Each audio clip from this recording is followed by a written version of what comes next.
Ujjwala बैसाने yes Marathi news मध्ये आपलं स्वागत। आता पाहूया एक स्पेशल रिपोर्ट। नांदगाव तालुक्यातील मांडवड येथे उपोषणाचा आज 10वा दिवस। मांडवड ग्रामसेवकांनी केला लाखो रुपयांचा भ्रष्टाचार। नांदगाव तालुक्यात मांडवड ग्रामपंचायतीचे ग्रामसेवक सुभाष पत्तू चव्हाण यांनी कृषी अधिकारी किंवा कृषी सेवक यांना सोबत न घेता स्वतःचे पंचनामे केले। याशिवाय शेतकऱ्यांना राज्य शासनाने 10,800 रुपयांची मदत जाहीर केली, मात्र ग्रामसेवक सुभाष पत्तू चव्हाण यांनी शेतकऱ्यांना केवळ 5,400 वाटप केले। यात मोठ्या प्रमाणात घोटाळा केला। याशिवाय यात शेतकऱ्यांच्या नावावर स्वतःचे मुलं मुली जावई व इतर नातेवाईकांच्या खात्यावर 55,000 ते 70,000 पर्यंत रुपये परस्पर वर्ग केले, असे लाखो रुपयांचा घोटाळा केला। या घोटाळ्याची गटविकास अधिकारी यांच्यासह संबंधित विभागात तक्रार केली, मात्र त्यांनीही पाठीशी घातले। नांदगाव तहसीलदार सुनील सौंदाने यांनी मांडवड या उपोषणकर्त्यांना भेट दिली व दोषींवर कार्यवाही नक्की करू असे आश्वासन दिले।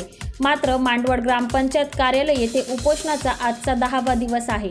आमच्या काही उपोषणकर्त्यांची तब्येत थोडी बिकट झाली आहे। आम्हाला पण खूप त्रास होत आहे, पण जोपर्यंत न्याय मिळत नाही, संबंधित भ्रष्टाचारी अधिकाऱ्यांवर योग्य ती लवकरात लवकर कारवाई होत नाही, तोपर्यंत उपोषण चालूच राहणार आणि उर्वरित शेतकऱ्यांना आमच्या अनुदानाचा लाभ आम्हाला मिळावा हीच आमची विनंती, अशी माहिती मांडवडचे उपोषणकर्त्यांनी दिली।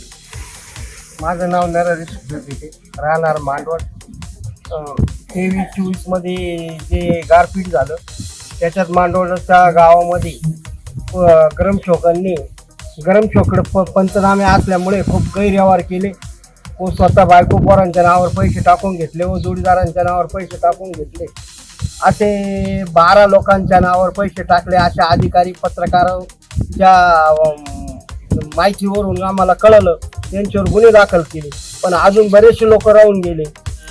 मांडवड येथे झालेल्या गारपिटीच्या अपहाराबाबत आमच्या उपोषणाचा 10वा दिवस, परंतु आजही उपोषण करत असताना शासनाला, प्रशासनाला, तहसीलदार, BDO यांना सर्व पुरावे देऊनही आजही आरोपींवर कुठल्याही प्रकारचा गुन्हा दाखल केला गेलेला नाही आहे आणि आमच्या उपोषणाची आम्हाला भेट दिली गेली, परंतु दखल पाहिजे त्या स्तरावर शासनाकडनं घेतली जात नाही आहे।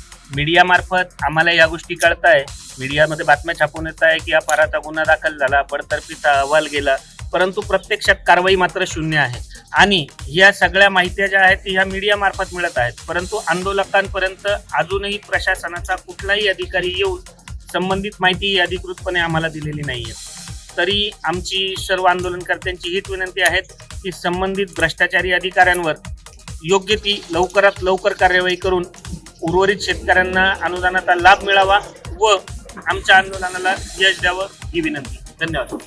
येस मराठीसाठी तालुका प्रतिनिधी विजय बडोदे, नांदगाव। अशा प्रकारच्या ताज्या घडामोडींसाठी येस मराठी न्यूज YouTube चॅनलला लाईक करा, शेअर करा आणि सबस्क्राईब करा आणि बघत रहा येस मराठी न्यूज।